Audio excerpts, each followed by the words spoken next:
galing. Sumusubok pa.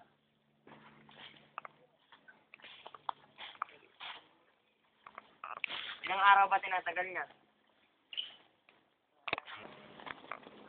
Kumusta, anak? Tutulong ka magtanim ngayon ng halaman? Alika. Wala kayong gagawin.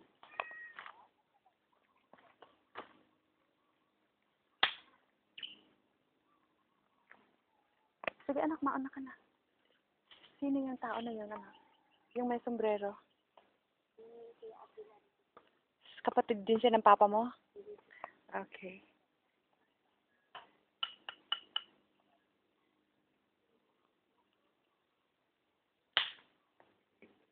Sige, anak, mauna ka sa... At may gagawin ako.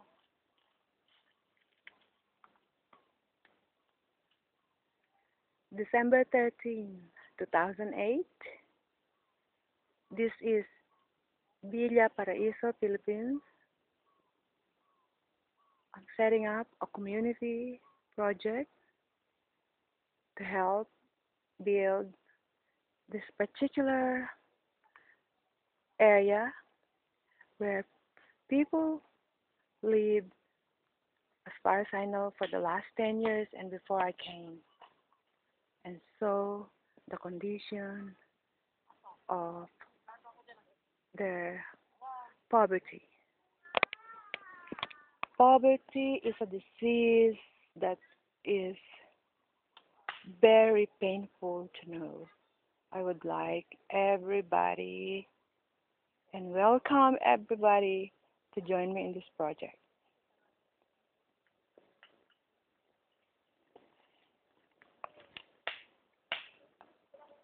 For the last few days, I've been setting up the fencing, the planting, and looking for water to create and build this community.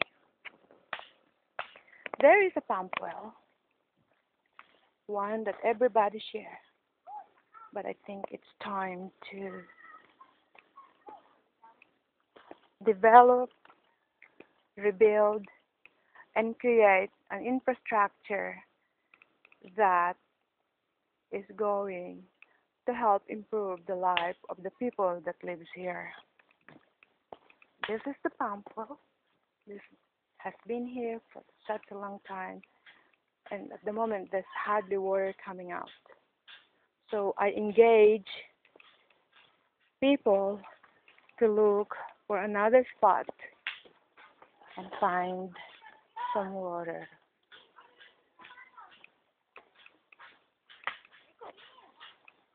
This project starts from here.